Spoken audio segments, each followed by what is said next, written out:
Alright folks, we're back.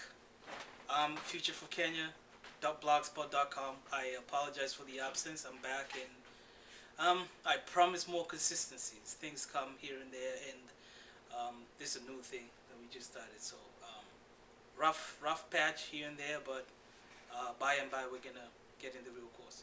Now today I want us to talk about tribalism.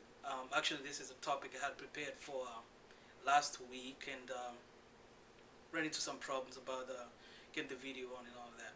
But I've always wanted to talk about this because um, I was one of those people who thought that nothing meaningful can happen in terms of progressing in Kenya as a country. Nothing meaningful can happen up until we're able to establish some meaningful level of national cohesion. That is cohesion within the tribes. That there not being a whole lot of acrimony amongst tribes. That's kind of like what I thought, and I thought that what we need for a leader is somebody who's going to be able to stand up and talk and be listened to by every member, pretty much be heard across the board as far as tribes, and not just be speaking to a particular segment of the population. Well, whereas that's still true, we need that kind of a leader. That's definitely something that would help us a whole lot. I realize that we tend to overemphasize the importance or the the problem of tribalism. It's overemphasized. That's really how I feel, and I think it's gonna get worse as we move on. And tribalism might just be an excuse for every other failure at the government level and at the political level. Those two not to be mistaken, because politics usually is an antithesis to politics. So politics and governance, two different things. Now, at the governance level, politics could be an excuse for every other policy failure, in the sense that, for instance, 2007, December 2007, the chaos, the violence that took place and all of that. It's easy for us to sit back and say, oh yeah, it was tribalism, it's this tribe hating that tribe and all that, and so on and so forth. But really, in my opinion, the problem was not tribalism. It was a problem. It was not the problem. The problem was the breakdown in the rule of law. For instance, if somebody hates you because you belong to a certain tribe, if there's problems between a certain tribe and the other tribe, it's the job of the government to secure the individuals who are involved, protect them from themselves, and protect the ones who want to harm others, protect the ones who want to be harmed by the ones who want to harm them. So the problem, really, the number one problem, is the rule of law.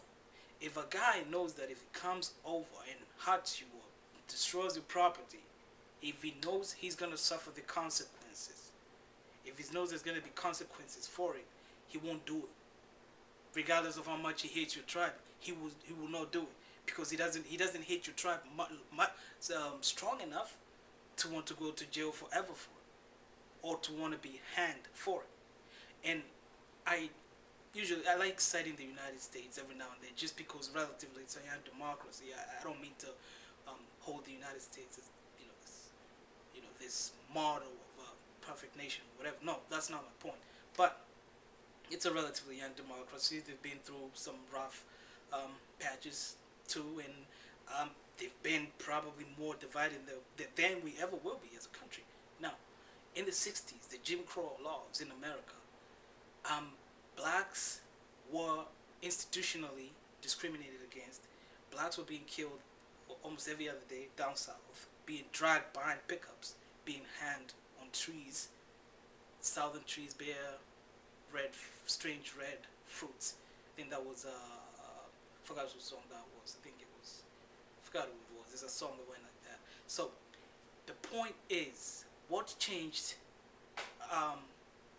That now we don't get to see that. It's not every other day that you hear a black guy being mobbed, lynched because of his race. It doesn't happen every day. The reason why is because laws change. It's not because the people who are racist in the 60s all of a sudden just kind of like got a revelation and now they're not racist. No, that's not what happened. Chances are the same number of people who were racist in the 60s are still racist today. But then the laws changed. The racism was de-institutionalized. In that now, if you kill a black man, if you're a white guy, you kill a black man because you don't like black people, well, you can do it, but you're gonna probably spend the rest of your life in jail.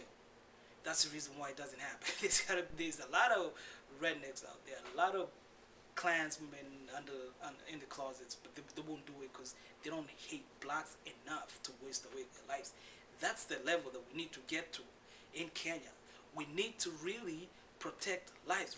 Don't even care what's causing what. If somebody takes your life, it shouldn't matter what reason they did that for. It doesn't matter. I know there's some people who say, it's fighting for democracy.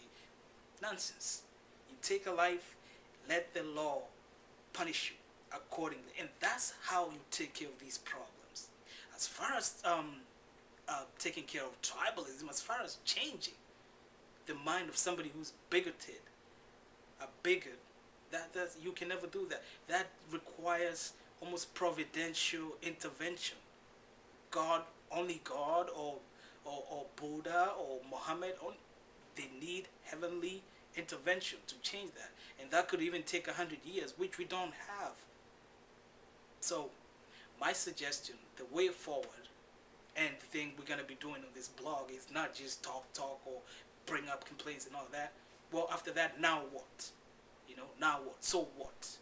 The so what here is that the focus should be on changing the institutions of democracy in the country, such that the culture of impunity, because the elections have been causing, there's been this cycle of violence, election after election. That needs to go. That's it for this week. I'm gonna definitely keep these things consistent, and hey, keep me engaged. Let's interact. It's a